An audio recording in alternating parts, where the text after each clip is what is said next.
Tithokoza Mulungu chifukwa cha ubwino umene ali nawo pakati pathu, potipatsa moyo wabwino komanso kutipatsa nthawi yoti tiphunzirepo mawu ake. Monga mwa nthawi zonse ndikupemphani kuti tikhale limodzi. M'tsiku la lero muli ndine Namani Kammalunje, ndine mmodzi mwa alaliki mu mpingo wa Khristu, ndimakhala ku Mitundu ku Lilongwe. Makamaka mu tsiku la lero tiganizirapo za funso limene ndakhala ndikukumana nalo ngati mlaliki ndikamapita madera osiyanasiyana kumkati kuphunzira mawu a Mulungu pakati pa abale ndi alongo komanso anthu ena. Makamaka potengera nyengo imene tikudutsamo, chifukwa cha kuchulukidwa kwa anthu aumbanda kapena kuti akuba, akhala nalo funso limene lakhala lubwerezedwa pakati pathu, limene limanena kuti kodi atati wapezeka munthu wakuba ndiye ifeyo nkuganiza kuti timupha ndiye nkumupha. Kodi pamenepa Mulungu angathe kutiwerengera tchimo potengera kuti sitinali ndi malingaliro ongofuna chabe kupha munthu, koma inali ntchito yoti makamaka kuti tapeza munthu awukira zinthu zathu. Ili ndi funso limene lakhala lubwerezedwa kwa anthu ambiri pamene tikuphunzira mawu a Mulungu, makamakaso potengera nyengo imene tikudutsamo. Choncho ili ndi funso lofunika kwambiri makamaka kwa ife amene nthawi zonse takhala ndi mtima ofuna kumuchitira Mulungu ubwino, amene tikuyembekezera kudzakhala nawo ku moyo osatha pa tsiku lotsiriza. Mwina kupatula anthu ena achabe amene alibe pangano lililonse ndi Mulungu, makamaka amene tikukhala nawo m'dziko lapansi. Choncho kwa ife amene nthawi zonse tayika maganizo ofuna kumuchitira ubwino Mulungu, tineneradi kukhala nalo funso limeneli makamaka pakati pathu. Chinthu choyambirira tithokoze makamaka anthu ochuluka amene chifukwa chomumvetsa bwino Mulungu tinayika chidwi chathu makamaka chogwira ntchito kuti tizipeza zimene zimatisowa. Tikumbukira kuti Adamu ndi Hava atachimwa mu munda wa Edeni, Mulungu pa nthawi imene ankadzalankhulapo mu mkwiyo wake, tikamawerenga pa Genesis 3:19 adalankhulapo kuti munthu ayenera kumadya thukuta lake. Mawu amene atanthauzidwa mu chipangano chatsopano tikamawerenga pa 2 Tesalonika 3:12 ananena kuti mawu akuti udzadya thukuta lako amatanthauza kuti munthu azigwira ntchito kuti azipeza zosowa zake. Choncho tiyamikire kwambiri kwa ife tonse amene tili nawo malingaliro oyika chidwi chathu makamaka pa nkhani yokhudza ntchito, kuti mmenemo ndimene ife tingapezere zimene ife zimatisowa. Tikumbukiranso mwina mayiko anzathu makamaka ku America m'mbuyomo anali nawo mwambo omakhala ndi akapolo pa khomo pawo, kumakagwira anthu ukapolo kuti akagwire ntchito yopanda malipiro. Komabe pang'ono ndi pang'ono pamene mawu a Mulungu anawafikira anasintha akaganizidwe. Choncho anaona kuti ndi bwino kuti azialemba ntchito kuti iwonso azilandira malipiro wawo namadya thukuta lawo. Choncho pang'ono makamaka pa nkhani yokhudza ukapolo udachepa pa dziko lapansi pano. Komabe ngakhale tili ndi chidwi makamaka chogwira ntchito monga mmene mawu a Mulungu amanenera, komabe mu dziko lapansi muli anthu ena amene zokhudzana ndi kugwira ntchito kuti azipeza zosowa zawo adazikana, ndipo m'malo mwake iwowa adayika maganizo awo makamaka kuti aziba, azikatenga zinthu za eni ake makamaka popanda dongosolo ndi njira yoyenera. Choncho pamene mchitidwe wa umbava komanso umbanda wakula pa dziko lapansi, pakhalako pali funso limeneli kuti kodi nanga atati wapezeka wakubayo, tsono ife nkumugwira ndiye nkugwirizana kuti tikupha ndiye munthuyo nkumupha. Kodi pamene pa Mulungu angathe kutiwerengera tchimo? Ili ndi funso lofunika kwambiri makamaka potengera zimene tikumana nazo makamaka mu nthawi inoyi. Poyamba tidziwe kuti pamene tikukhala mu dziko limene tikukhalamo mumakhala malamulo amene timayendera monga a mu dziko. Tikapita ku malamulo a dziko, ndikhulupirira chimene amafuna ndi choti akapezeka munthu wakuba, ife tikamugwira ndiye kuti tipite naye kwa apolisi. Apolisi akakayang'ana mbali yawo amakaonanso kuti ndi bwino kuti munthuyo apite ku khoti, ndipo akhoti ndi amene akapereke chiweruzo chimene munthu wakubayo ayenera kuchitira. Ngati mu dziko lathu mutakhala kuti mulibe chilango chonyonga, ndiye kuti ngati munthu atati wapezeka wakuba ifeyo nkumupha, pamenepa ndiye kuti timakhala titalakwira malamulo a dziko chifukwa sinali mbali yathu kuti tiweruze mu njira imeneyo. Choncho pa chifukwa chimenechi tikatengera dziko limene tikukhalamo, chimakhala chinthu cholakwika kuti tampeza munthu wakuba ifeyo nkuweruza kuti timupha. Choncho nkwapafupi kuti malamulo a dziko ifeyo akatimange chifukwa sitinayenera kupereka chiweruzo makamaka mu njira imeneyo. Choncho tikatengera malamulo athu a dziko ndiye kuti ife ndifoyenera kumtenga munthu wakuba kukapatsira apolisiwo akakaunika mbali yawo ndiwonso angakaone kuti tsogolo la nkhani pafunika munthu apite ku koti ndipo akhoti akagemule kuti munthuyu ayenera kuchita motere. Umu ndimene malamulo a dziko alili. Nkutheka kuti timadziwa kuti nthawi zina pali malamulo wena amene munthu alakwira dziko koma mwina Mulungu sanamulakwire, komanso pali kulakwa kwina kumene munthu amalakwira Mulungu mwina dziko osalilakwira. Tionapo zitsanzo zimene tingatengepo makamaka poganizira kuti walakwira Mulungu koma dziko sunalilakwire, komanso nthawi zina ukhoza kulakwira dziko komanso Mulungu osamulakwira. Mwachitsanzo, munthu akati wakwatira akazi awiri mu dziko lathu ndiye kuti amakhala atachimwira Mulungu, koma tikapita ku malamulo a dziko munthu amakhala wosachimwa chifukwa m'malamulo athu a dziko mulibe lamulo loletsa munthu kukwatira akazi awiri. Sitinaonepo munthu atamangidwa nayikidwa ku ndende chifukwa anakwatira akazi awiri ayi. Taonanso wena mwina nkutheka amene amayikidwa mu gawo la kuweruza dziko akuzokhala ndi akazi awiri koma dziko lidawayenereza kuti akhala oweruza. Ndiye wina akakati waba amakapeza kuti walandira chigemulo choti akamangidwe kuchokera kwa munthu amene aweruzayo kuliko ali ndi akazi awiri. Chifukwa chakuti munthu akati waba amatheka kuti walakwira Mulungu komanso nthawi yomweyo walakwira dziko. Pali uchimo wina umene umachitika makamaka posiyanitsa dziko komanso ndi Mulungu. Kodi pamene dziko likumumanga munthu amene wapha munthu wakuba, kodi Mulungu akhoza kutitengera kuti ndife anthu ochimwa pamene ifeyo tapezeka kuti tapha munthu amene amaba? Ili ndi funso limene tiyenera ndithu kuti tiligwiritse ntchito mu phunziro lathu lino. Okondedwa, tikayang'ana m'buku lopatulika Baibulo, chiweruzo chopha munthu mwini wake ndi Mulungu yekha, ndipo sanalole kuti chiweruzo chopha munthu Mulungu achiperekenso kwa munthu. Mwachitsanzo tingaphunzirepo kanthu mmene Mulungu anali kuyenda ndi ana Israeli pochoka ku Igupto kupita ku dziko la Kanaani. Tikamawerenga mu Exodo chapter 20 mu verse yake ya 13 pali lamulo limene limanena kuti usaphe. Mulungu akulankhula ndi ana Israeli makamaka polankhula nawo ana Israeli pamene anali kuwapatsa malamulo. Limodzi mwa lamulo limene anawapatsa ndi loti inuyo musaphe. Pamene ana Israeli analandira lamulo lochokera kwa Yehova loti iwo asaphe, kumbukirani pa Numeri chapter 15 verse lake la 32. Pa Numeri chapter 15 verse la 32 pali maonena kuti kuyambira verse 32 kulekeza verse yake ya 36. Tiwerenga verse limene buku limeneli. Alangidwa osasunga sabata. Ndipo pokhala na Israeli mchipululu anapeza munthu wakufuna nkhuni tsiku la sabata, ndipo amene anampezawo ali kufuna nkhuni anabwera naye kwa Mose ndi Aaroni ndi kwa khamu lonse. Ndipo anathanga wamsunga popeza sichinanenedwa choyenera kumchitira iye. Ndipo Yehova anati kwa Mose, amuphe munthuyu ndithu, khamu lonse limponye miyala kunja kwa chigono. Pamenepo khamu lonse linamtulutsira kunja kwa chigono ndi kumponya miyala, ndipo anafa monga Yehova adauza Mose.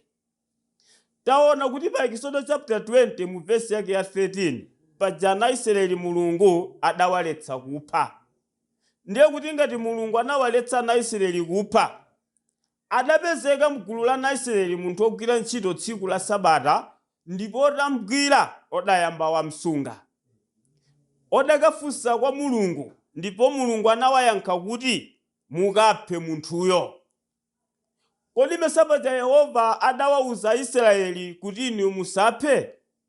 Koma pa Numeri chapter 15 verse la 32 pamene munthu wapezeka ataphwanya lamulo losunga sabata, Yehova unena kuti kapheni munthuyo. Aisraeli monga mwa lamulo la Yehova adamutenga munthuyo ndi kukamupha. Okondedwa pamene papafuna tiphunzitsa chani? Tinanena kuti tikapita kwa Mulungu, chiweruzo chopha munthu chili ndi Mulungu yekha. Sanapereke chiweruzo chopha munthu kwa munthu mnzake. Choncho pa Exodo chapter 20, Mulungu akuletsa munthu kupha munthu mnzake popanda lamulo la Yehova. Ndiperekepo chitsanzo. Ngati ine nditatuma mwana wina wake kunena kuti tagwira nkhukuyi utapha, ndiye mwana uja nutenga nkhuku ija nkupha, siningamupitirenso kwa afumu kuti mwana uyo niphera nkhuku, chifukwa mwanayo sindiye wapha nkhukuyo koma napha ndine, chifukwa cha lamulo limene nampatsa mwanayo kuti gwira nkhukuyi uphe. Koma ngati nthawi zina mwanayo akaona nkhuku zimene ndi zanga, ndi akafunsa munthu nkhuku izi nzandani, ayi zitu nzaka Kammalunje, la nkhuku za Kammalunje mmapha ndine, basi okayigwira ina, ndiye munthu uja nukapha nkhuku ija, ndiye kuti mwana uyu ndikhoza kamuyimba mlandu kwa afumu. Mlandu ubwera bwanji chifukwa paja nkhuku ina yoyamba adapha ndiyeyi, koma nanga iso wapha ndiyeyi, chasiyanitsa nchiyani? Yankho ndilonena kuti poti nkhuku ina ija ndachitumuza ndiye sanaphe ndiyeyo, koma nkhuku iyi sinamuze kuti aphe, ndiye kuti pamene pa nkhuku imeneyi wapha ndiyeyo, ndiye kuti ali ndi mulandu. Nzimene tingaphunzireko pa Exodo chapter 20 kuyambira verse 13, komanso ndi pa Numeri chapter 15 verse lake la 32. Ndiye kuti chiweruzo chopha munthu mwini wake ndi Mulungu. Sanapereke mphamvu kwa munthu kupha munthu mnzake. Pa chifukwa chimenechi, kwa Mulungunso sikoyenera kuti ife tikhale nacho chigemulo chonyonga munthu kapena chopha munthu, chifukwa sizili mbali yathu kupha munthu. Inde nkoyenera kuti munthu akati waba, chimodzimodzi munthu amene waphwanya malamulo wena amayenera kuti alandire chiweruzo. Koma chiweruzo chimene tiyenera kupereka sichofikira poti munthuyo timuphe, ngati chigemulo cha ife anthu kugemula kuti munthu afe. Malinga ndimene buku lopatulika Baibulo limaphunzitsira. Chifukwa chani Mulungu ali ndi mphamvu yopha munthu, koma ife anthu tilibe mphamvu yoti tikhoza kupha munthu mwa chigemulo chathu? Chimene chimamwenereza Mulungu kuti akhoza kupha munthu, zimene zimamwenerezazo ndizo zimalepheretsanso ife kuti tisaphe munthu. Mwachitsanzo, zimene Mulungu zimamwenereza kuti ngoyenera kupha munthu zilipo monga zifukwa zitatu izi. Chifukwa choyamba ndicho chimene Mulungu ndiye adalenga wanthu.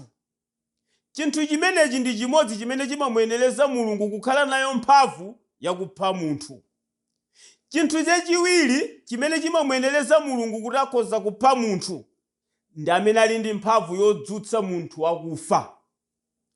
Amene ali ndi mphamvu yodzutsa munthu wakufa kapena amene adzadzutsa anthu akufa ndi Mulungu.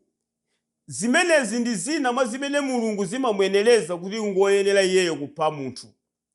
Pamene chifukwa chachitatu chimenechi tiwerengako makamaka pa Yohane chapter 8 kuyambira verse 1 kulekeza verse yake ya 7. Koma Yesu anamuka ku phiri la Zitona, koma mmamawa anadzanso ku kachisi ndipo anthu onse anadza kwa iye. Ndipo mmene anakhala pansi anawaphunzitsa. Koma alembi ndi Afarisi anabwera naye kwa iye mkazi wogwidwa mchigololo. Ndipo pamene anamuyika iye pakati, ananena kwa iye, "Mphunzitsi, mkazi uyu wagwidwa ali nkuchita chigololo. Koma m'chilamulo cha Mose anatilamulira tiwaponye miyala otere. Chifukwa chache inu munena chiyani za iye?" Koma ija ananena kuti amuyese iye kuti akhale nacho chomnenera iye. Koma Yesu mmene anawerama pasi analemba pasi ndi chala chake. Koma pamene anakhalakhala ali nkumfunsabe iye, anaweramuka nati kwa iwo, "Amene mwa inu ali wopanda tchimo ayambe kumponya mwala." ndipo mmene adawera maso analemba ndi chala chake basi, koma iwo mmene anamva anatulukamo amodzi kuyambira akulu kufikira otsiriza. Ndipo Yesu anatsala yekha ndi mkazi ali kuima pakati. Koma Yesu pamene anaweramuka anati kwa iye, mkaziwe ali kuti ajawa? Palibe munthu anakutsutsa kodi? Koma iye anati, palibe Ambuye. Ndipo Yesu anati, inenso sindikutsutsa iwe, pita kuyambira tsopano usachimwenso. Yesu ali pa dziko lapansi pano, alembi ndi Afarisi anabwera ndi mkazi ogwidwa chigololo. Ndiye atabwera naye kwa Yesu adanena kuti, Ambuye, tamukira mkazi uyu ali kuchita chigololo. M'chilamulo cha Mose malembedwa maonena kuti oterewa tiwaponye miyala kuti afe. Kodi inu munena chiyani za iyeyo? Ndi akuti Yesu anapereka yankho lonena kuti pakati pathu amene alibe tchimo ndi amene amponye miyala uyu kuti afe. Koma Yesu atalankhula mawu amenewa, akuti aliyense mu gulu la anthu obwera ndi mkazi wachigololoyo anadzitsutsa yekha mu mtima, ndipo onse anabwerera. Pamenepo Yesu anatsala yekha ndi mkazi wachigololoyo, ndipo Yesu aonena kuti ali kuti ajawa, ndiye mkazi anena kuti achoka. Ndiye kuti palibe amene okutsutsa? Ndiye mkazi akuti inde. Ndiye Yesu anena kuti inenso lero sindikutsutsa, pita koma usakachimwenso. Tiphunzira chani mu ndime imeneyi? Chidalepheretsa kuti mkazi asaphedwe n'chifukwa chakuti anthu oyenera kumuphawo nawonso adali ochimwa. Okondedwa, zimene zimamuyenereza Mulungu kuti akhoza kupha munthu ndi amene adalenga, ndi amene adzadzutsa anthu akufa, komanso Mulungu ndi wopanda tchimo. N'chifukwa pa tsiku lotsiriza Mulungu alokonzeka kukalanga anthu onse kuphatikizira ndi amene amaba, kuti akaponyedwe ku ng'anjo ya moto akapite ku chilango.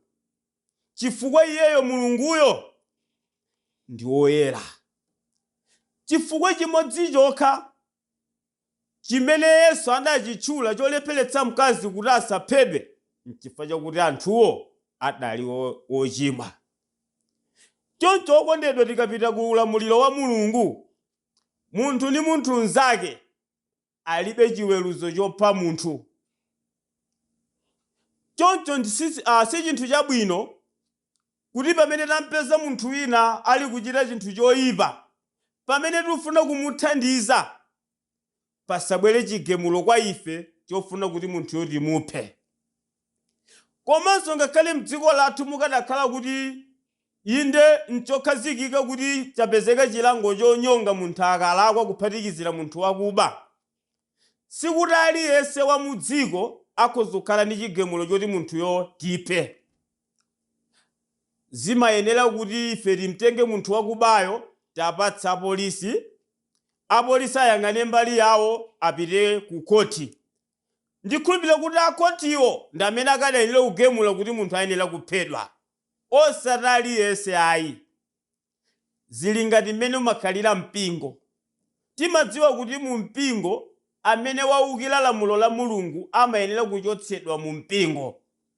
Komatu amene amayenera kugamula kuti munthu achotsedwe mu mpingo si mkhristu aliyense. Sikonguti mkhristu aliyense wapeza mnzake kuti alusuta ndudu, aluledzera, ali kudya liwende. Mangapo tinakupeza udya liwende kumpingo usabweranso? Ayi. Ayenera kuti athandizane naye, ngati sagonja kanija ipite kwa atsogoleri a mpingo. Ngati atsogoleri a mpingo akamuthandize ndi kumuweruza napezeka kuti sagonja, ndiye kuti atsogoleri a mpingo ndi amene akamuchotse munthuyo mu mpingo.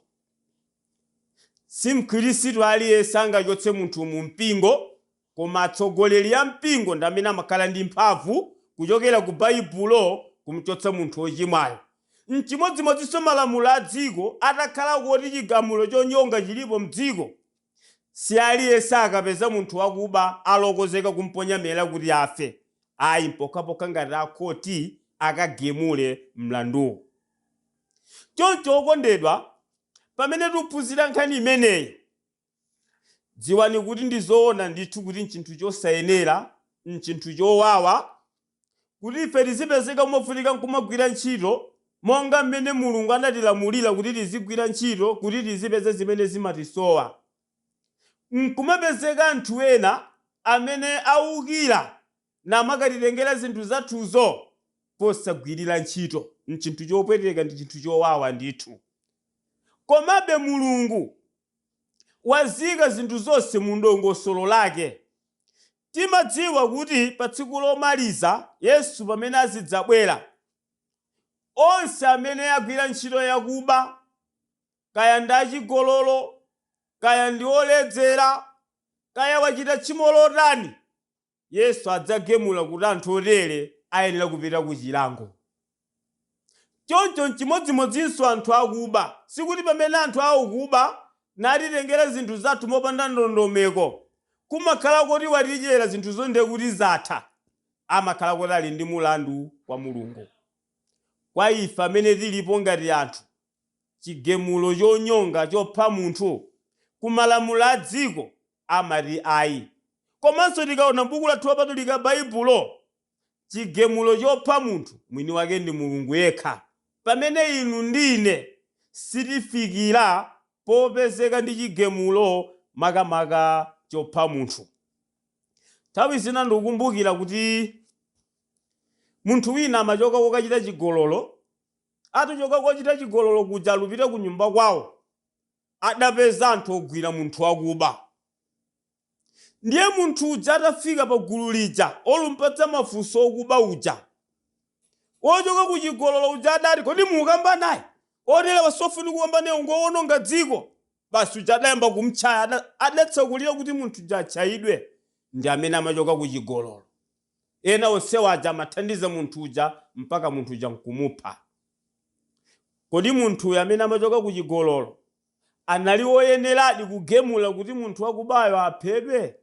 Yankho ndiloti ayi, potengera ndi mmene Yesu Khristu alankhulira mu Yohane chapter 8 kunena kuti amene alibe tchimo ndi amene akhoza kukhala ndi mphamvu yopha munthu. Choncho okondedwa, kupha munthu si chinthu chophweka, ngakhale kuti dziko limachioneka chinthu chophweka. Koma m'buku lopatulika Baibulo litilimbikitsa ife makamaka pamene tili nayo ntchito yokonzekeretsedwa kuti pasakhale chotilepheretsa kulowa ufumu wa Mulungu.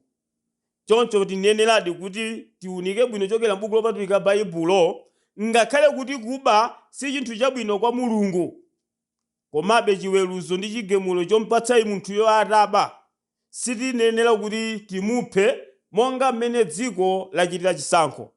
Nudziwa kuti phunziro ili kwa ife amene tili akhristu nchinthu chopweteka ndi chinthu chowawa.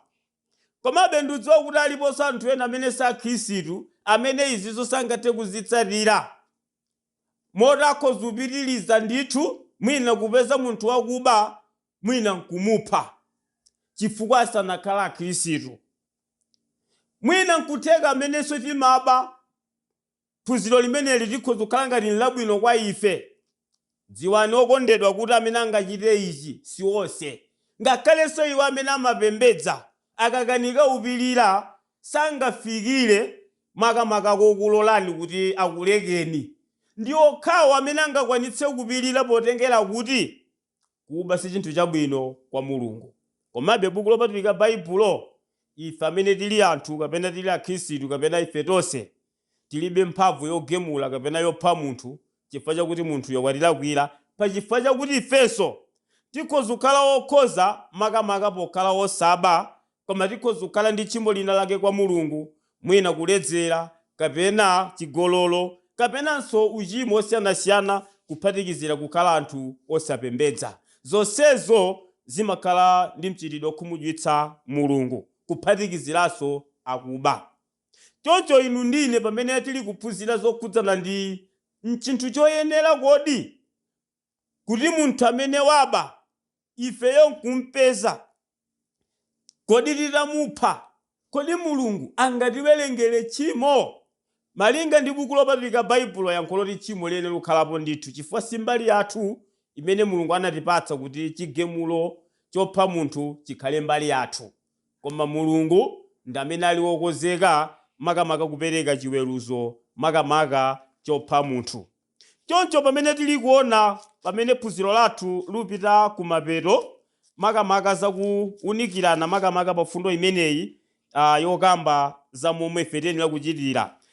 Tionapo pa buku la Aroma chapter 12 mu verse yake ya 17. Aroma chapter 12 mu verse ya 17 akuti, musabwezere munthu aliyense choyipa chosinthana ndi choyipa, ganiziranitu zinthu zaulemu pamaso pa anthu onse, ngati nkutheka monga momwe mukhoza khalani ndi mtendere ndi anthu onse. Verse 19, musabwezere choyipa okondedwa, koma patukani pa mkwiyo, pakuti kwalembedwa, kubwezera kuli kwanga, ine ndidzabwezera ati Ambuye. Paulo akulankhula ndi akhristu anzathu amene anali ku Roma kuti ndizoona munthu akatichitira choyipa, mulungu afuna ife timubwezere ndi chabwino munthuyo. Choncho mofanananso ndi menemu kuti munthu ngati waba ndiye kuti wachimwa ndithu ndipo watilakwira ifeyo, koma anena kuti pamene tikufuna kubwezera munthuyo timubwezere motsata dongosolo loyenera ndi molongosoka. Monga tanenanso kuti tiyenera kumtenga ndupita naye makamaka kwa apolisi, apolisi akang'ana mbali yawo ndipo munthuyo ayenera kupita naye makamaka ku khoti, ndipo akhoti ayenera kukagamula kuti munthuyo abwezerezetse zinthu zimene anabazo kuti inu mulandire zimene wakubayo anakuberani.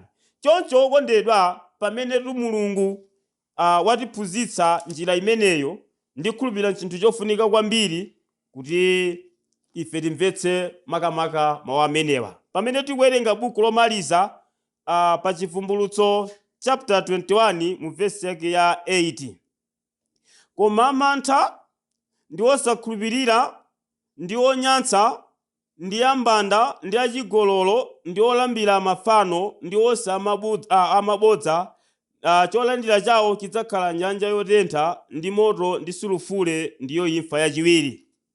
Pamene anthu awa aluyembekezera kupita ku ng'anjo ya moto, nawonso amene ali akuba nawonso ali mu gulu la oyembekezera kupita ku ng'anjo ya moto.